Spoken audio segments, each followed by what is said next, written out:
Hey everyone, it's Jack Ray here from Jazz Banjo Academy. I'm here with a lesson on how to play When I Get Low, I Get High on the tenor banjo in the key of C minor.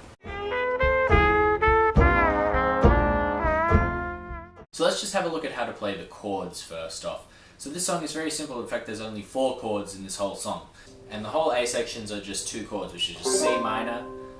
I'm just using form 1 there, but we could play form 3 as well. Either one. And form 5 of G7. So we're just going to go between those two. So, my fur coat's old and Lord ain't it cold, but I ain't gonna holler 'cause I still got a dollar. And when I get low, oh, I get high. Now that was 4 bars on C minor, 2 bars on G7, and then back to C minor. So in the A sections we can use a turnaround to get us back because it's an AABA form. We can go C minor for a bar, A flat 7, G7.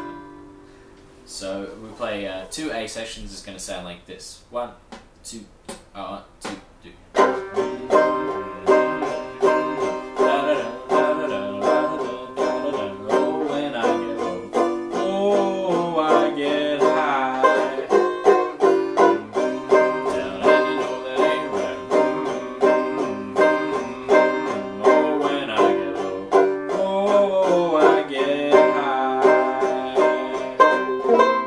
Brings us to our bridge, which is going to start on a C7. Again, nice and easy. Form 1.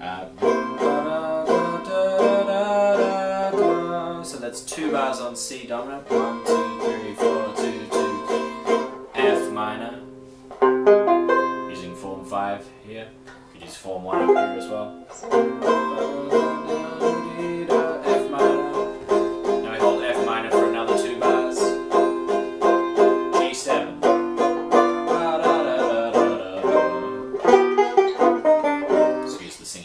And then we go back to our A section.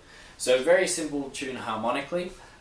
What makes it interesting is the rhythm and the melody. So let's have a look at that now. So this melody can be changed around a little bit rhythmically.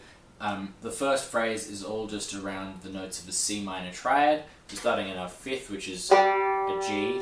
The other notes are C and E flat. Now I'm fingering that up here on the 5th fret of the G string and the 8th fret of the G string. And using the G, which is open there. We could also play that G down here on the 7th fret, but I like to have this C ringing open, so.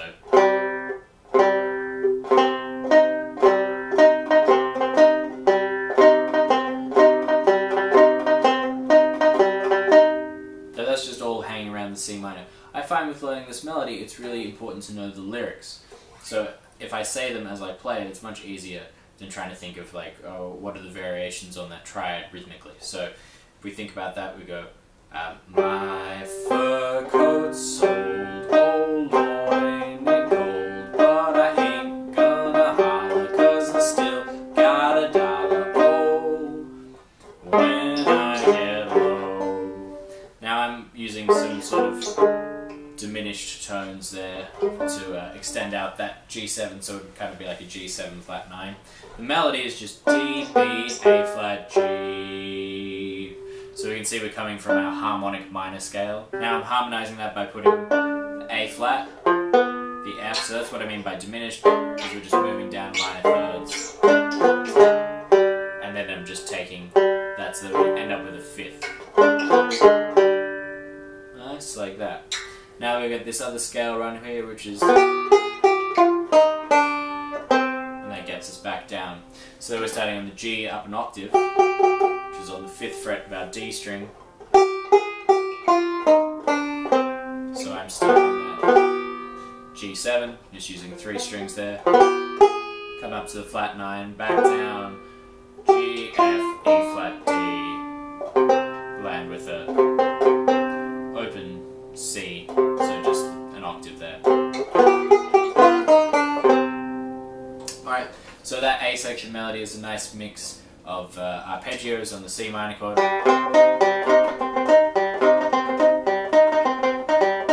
Then we go arpeggio down on the G7 with flat 9 in it, and then scale.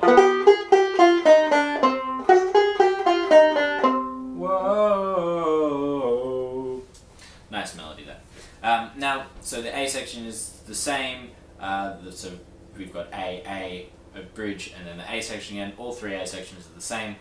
It resolves every time to that C. So let's just talk about the bridge now. We're starting on C7, so I think it's important to get that E in there. I'm just putting it on the bottom string there, so that's giving us the sound of a new tonality now, where we've been in C minor, very predominantly, very strongly. Now straight away on that bridge we're in major. But not for long, because we're going up the scale with the chromatic step in there, so C, D, E flat, chromatic, up to E, so now through the scale, F, G, A flat, G, F minor, so that C7 becomes the 5 of F minor. We're going back to C minor on our 4 chord now.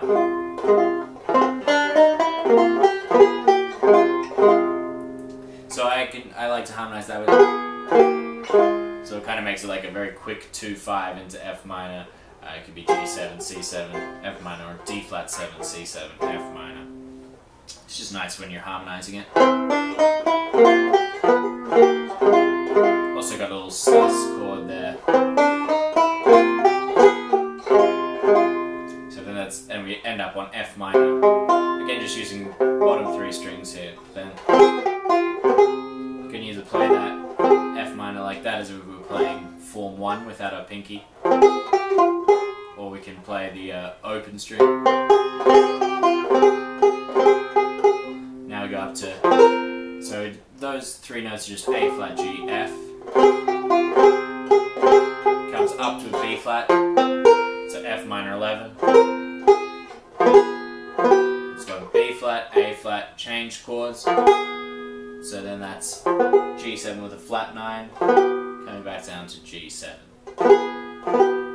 Now we can put in a fill, which originally would go, so da, da, da, da, da, just like the A sections. When I played it for our Trad Thursday video, we put it down the octave. It's nice and crunchy. Kind of hear it as a bass fill, and then it kind of sounds like there's another voice added into our arrangement. So that's a nice technique to use when we're playing solo. Yeah, so that's basically it, because then we just go back to our last A. I like C minor for this because you could also play it up the octave and it wouldn't get too high into the registers. You know, it's still sort of in the register of the human voice. So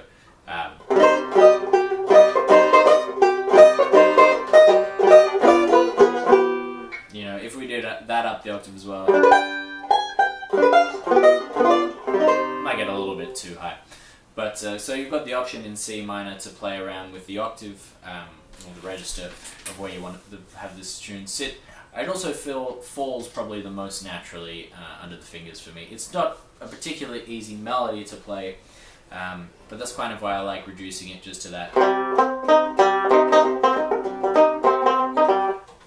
Those 2 bottom strings. It sounds crunchy, it sounds cool. So there you go, have a play around with it, or just play the chords with someone else. I hope you have fun playing that tune, and I'll see you again next week. Thanks.